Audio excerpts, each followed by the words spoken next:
Күздөн бери ооруймунчу, ушу ашказаным ооруп, баягы хеликобактерия дейби ошого лечение алып, азыр жакында жакшы болгондой болуп барсам, баягы изжога баягындай вообще жок болбоду да оору. Отрыжка, ичим көп жылдан бери катыйт. 10 жылдан өтүп кетти. Только дары менен барамчы.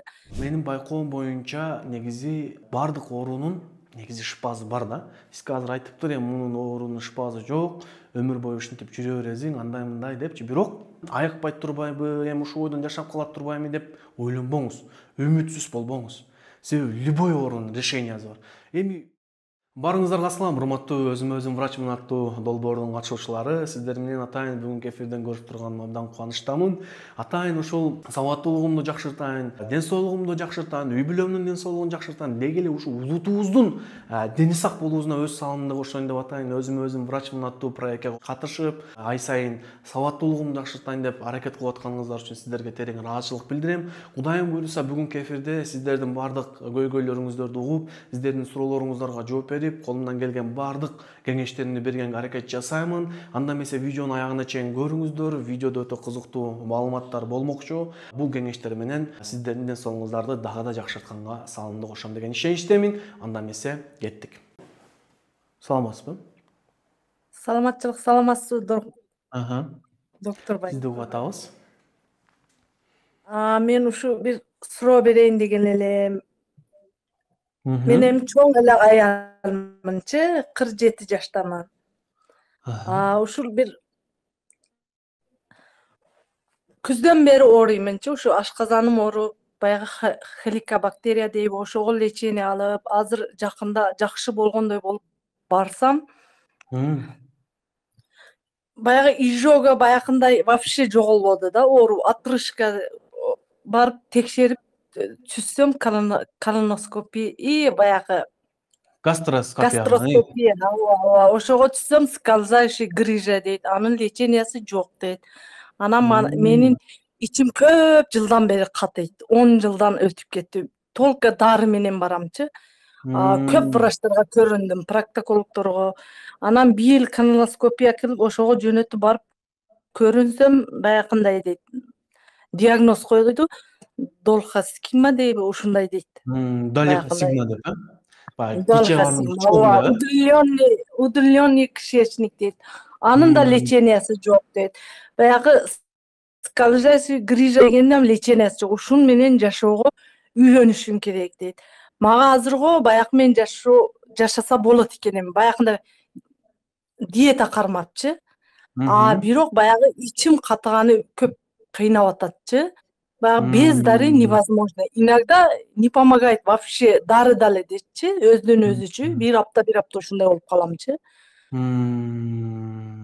Ошону сизди көп кыштан бери көрөм, эфириңизди көрөм, баягы бардык видеолоруңузду көрүп чыгам. Ошону бир тизмеге бир кайрылсам деген оюм барчы. Мен өзүм кызым, балам окуйт. Медицинскийдечи, 3-4 курс болуп, кызым Славянскийде медфакта окуйт, 5 курс болуп атат. Балам 2 курс болуп КГМада окуп атат. Балам айтат, кызым айтат, жакшы врач деп макташып атат дейт. Барыңызчы, мен өзүм айылдыкмынчы. Баткенден боломчу. Атыңыз ким дедиңиз? Ошого сизге кантип атым Мээрим, Омурзакова Мээрим болупчу. Аны кызым каттап бергенчи, сизге ошо атым жазбаптыр да, МО кылып коюптур. Түшүнүктүү. Сиз менен таанышканыма абдан кубанычтамын. Атайын ошол ден соолугуңузга, биринчиден атайын ушинтип ден соолукка кам көрүп, сабаттуулугумду жакшыртайын, ден соолугумду каратайын деп кылган аракеттериңиз үчүн сизге чынын айтканда бул мактоого татыктуу иш негизичи.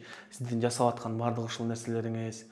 Анан менин байкоом боюнча негизи бардык оорунун негизи шыпасы бар да. Сизге азыр айтыптыр, эми мунун оорунун шыпасы жок, өмүр бою ушинтип жүрө бересиң, андай мындай депчи. Бирок биздин азыркы сиздин көйгөйлөрдү эң негизги жасай турган нерселерибиз сиздин жашоо сапатыңызды жогорулатышыбыз керек да. Мындайча айтканда, сиздин чоң ооруганыңыз, сиздин тамак жегениңиз мындай сизге эч кандай дискомфорт алып келбеш керек да. Биздин негизги ушул задачабызчы, көрдүңүзбү? Анан бул жерде сиз менен иштешүүдө кантип мен сизге жардам бере алам көзөмөл алкагындачы. Анан сиз могу дыхательный уреазный тестти текшердим эле, хеликобактерди дарылаттым эле дедиңиз да.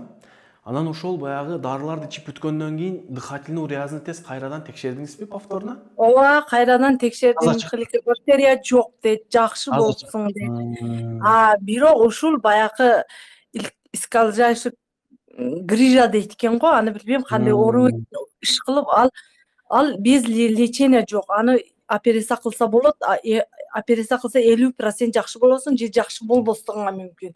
Ошон үчүн ушинтип эле жашашка үйрөнүшүң керек деди. 2-3 гастроэнтерологко бардым. Ушундай дедим, ушуну диета кармап жүрө деди, бирок диетадамын. Сентябрдан бери диетадамынчы. Нелерди жейсиз мисалы күнүнө? Ошентип жашаса болот экен го. Эми баягы ичим катуу аны көп беспокоить кылып атат да, ушул эле кыйнап атат да. Без дары невозможно. Не дары ичип атасыз ич катууга? Не дары ичип? Жазган жок, дюфалак иштейт. Дюфалак азыр уже вздутый кылып атат да, ичимди көп түрүп баягындай кылып жакпай эле калып атат. Андан кийин чалып сурасам, осмолактейби, ошондой сироп иштеди. Азыр ошону ичип атам. Ал дагы иногда жардам берет. И еще пикалакстейби, ушундайды алып ичип атам. Бир күндө бир жолу. Аны кызым көрүп айтат ки, бир апта ичет экенсиз, болду, ашык ичпейт экенсиз деп атат. Ошон үчүн баягындай эле эмне кылышты билбей эле калдымчы. Ошого сизге бир өзүм кайрылсам деген ой менен азыр чалып атканымда. Негизи сизге жасай турган нерселер көп. Биринчи биздин жасай турган нерсе сиздин ооруңуздун башталган жагынан баштап изилдеп башташыбыз керек да. Мен сизден бүт анамнез кантип башталып калган, канча жашыңызда болуп калган, эмне болгон, ушунун баарын көзөмөл алкагында мага айтасыз. Баарын жазасыз да. Доктор, мынакей мен мынтип эле жакшылана жүргөм. Анан 30 жашка чыккандабы же 35ке чыккандабы эле туруп мына ушундай нерселер башталып кетти өзүнөн өзү эле. Ич катуу 10 жылдан бери дедиңиз, 37 жашта, 37 жашта эле ич катуу башталды. Биз бул жерде биле турган нерсе эмне факторлор ушул нерсеге таасир этип койду, ошол нерсени аныкташыбыз керек да. Эмнеге бул нерселер пайда болуп кетти сиздин организмиңиздечи, көрдүңүзбү? Жакшылап изилдешибиз керек, так диагноз коюш керек. Буга чейинки өткөн бүт кагаздарыңызды карап чыгышым керек. Эң алгачкы өткөндөрдөн баштап, акыркы өткөнгө чейинкилердин баардыгын анализ кылып чыгышым керек.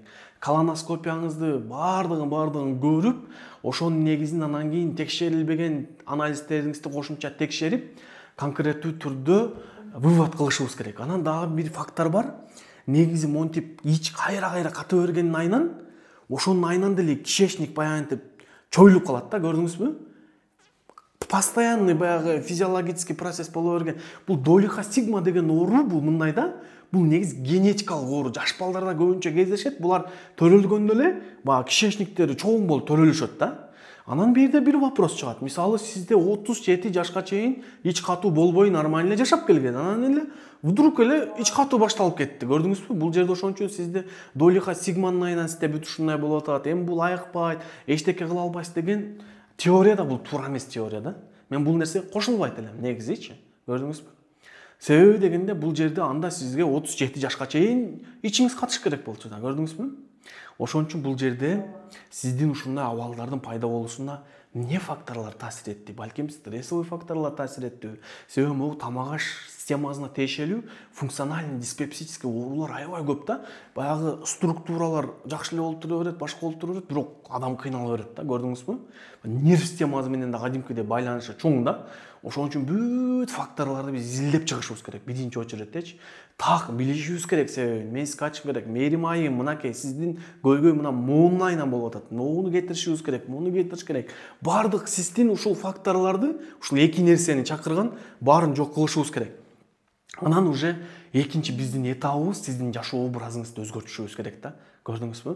Мен бүт билишим керек. Сиз канчада турасыз, канчада уктайсыз, эртең менен завтракка эмне жейсиз, түштө эмне жейсиз, кечинде эмне жейсиз, кандай стрессовый факторлор болот, эмоцияңыз кандай болот, кандай суу ичесиз, кандай клетчатка колдоносуз.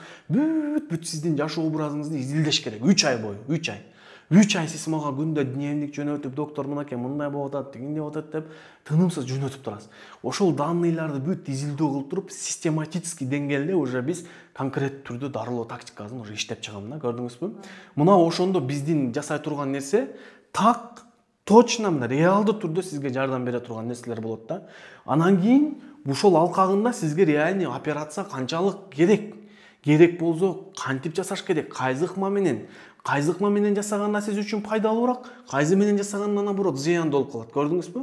Чын эле жасаш керекпи же жасабаш керек, же операциясы жок эле аягып кетсе болобу? Бүт ушул нерселерди изилдөө менен биз аныкташыбыз керек да, көрдүңүзбү? Кээ бир учурлар бар. Кээ бир учурда пациентке 100% операция керек болот да, ошо операция кылса эле бүт көйгөй чечилип кетет да. Ушундай фактор барбы сизде же андай жокпу деген нерселерди бүт карашыбыз керек, көрдүңүзбү?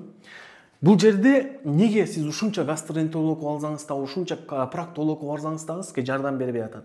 Себеби дегенде ошолордун эч бири сиз менен күн сайын иштешкен жок. Жөн эле барасыз, кагазын көрсөтөсүз, мынакей результат, мага бир нерсе жаз дейсиз, жазат, дюфалак ичип кой. Дегине кылып кой. Туурабы же туура эмеспи? Ошондой. Ооба, ошондой эле, ошондой эле. Лечениясы жок деп атат.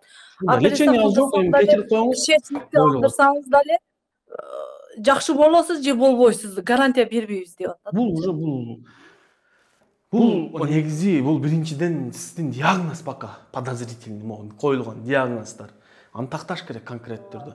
Көрдүңүзбү? Ошон үчүн биз мындай кылам да, мен мисалы диагноздар тактоодо именно сиздин ушул көйгөйлөргө окшогон 100 миң деген, 200 миң деген адамга изилдөөлөр жүргүзүлгөн да. Мисалы, ушундай долихостигма менен жашаган адамдарга 37 жаштан кийин ушу долихостигмага кабылган адамдарда нелер жакшы жардам берген, нелер жардам бербеген, операция канчоосуна жардам берген, канчоосуна жардам бербеген, кандай жашоо образы болгон адамдарга операция жакшыраак жардам берген. Кыскасын айтканда мындай изилдөөлөрдүн негизинде сизге так нерсе айтыш керек да, көрдүңүзбү? Жөн эле ойдон чыгарып эле, сеники айыкпайт, ушу менен жашай бер, ичиң катып кыйналып жүрөр. Бул чынында жашоо сапатка аябай таасир бере турган нерсе да. Мындай караганда, эми ич катат чыгарып коесуң дары менен эмне проблема жок. Бул нерсени ич каткан адам өзү билет кандай бул жаман кыйынчылык экенинчи негизичи. Мага мисалы ич катуу менен 400дөн ашуун адам кайрылган да. Ар кимибиздин ар кандай факторлор таасир этет. Бир пациент болгон, ичи нерв болсо эле катып кала берет экен да, элестетиңиз. Баягы кичине ойлонуп койсо, бир нерселерге переживать этип койсо, ал менен эч кандай дары-марызы жок эле, жөн эле ошол нерв системасын стрессовый факторлор жакшыртуу менен ич катуусу жок болуп кеткен учурлар болгон да, көрдүңүзбү? Анан сиздин мисалы организмиңиздеги микроэлементтер, негизи эле кишечнигиңиз, ашказаныңыз нормально иштеп турушу үчүн бардык элементтер жетиштүүбү, жетишсизби, анемия жокпу, фолиевый кислотанын деңгээли кандай, витамин D кандай таасир. Мындайча айтканда көрдүңүзбү, мультифакторуна биз изилдегенде гана бул нерсенин чыныгы себебин аныктап, чыныгы дарылоо тактикасын түзсөк болот да, көрдүңүзбү? Бирок баягындай издебешиңиз керек да, сиз баягы чудо нерсе болбош керек. Биз акырындык менен шашпай, бардыгын изилдөө кылуу менен анан биз аракет кылышыбыз керек да, көрдүңүзбү? Мына ошондо биз буйруза сиздин эки көйгөйдү чечүү мүмкүнчүлүгү өтө жогору болот да. Анан сизге азыр анда WhatsAppка кайрылайынбы анда? WhatsAppка 6 айлыкка эле жазылыңыз, 6 айлык көзөмөлгө жазылып эле айтыңыз. Анан сизге айтар нерсем, эч качан айыкпай турбайбы, эми ушул бойдон жашап калат турбаймы деп ойлонбоңуз, үмүтсүз болбоңуз. Себеби любой оорунун решениясы бар. Эми 3-4 врач билбесе, значит дүйнөнүн бардык врачы билбейт деген сөз эмес да, туурабы? Же 3-4 гастроэнтеролог айыкпайт экен деп койсо, дүйнөнүн бардык гастроэнтеролог айыкпайт деп айтат деген сөз эмес да. Ошого сиз эч ойлонбоңуз, переживать этпеңиз. Ушинтип эле жашап калам, эмне болуп калат деп ойлонбоңуз. Себеби дегенде бул нерсенин эмне ар бир оорунун шыпасы бар. Ар бир ооруга жардам берсе болот, көрдүңүзбү? Болгону туура далилденген медицинанын негизинде, изилдөөлөрдүн негизинде, так күн сайын анализ кылуунун негизинде, анан биз бул нерсенин чыныгы баягы түпкүрүн изилдеп аныктап чыксак, мына ошондо сонун болот да, көрдүңүзбү? Түшүндүңүз да, Мээрим айым, Макул. Всё, анда жанагы номерге жазып, 6 айлык көзөмөлгө катталып, всё, ийгилик сизге анда. Макул.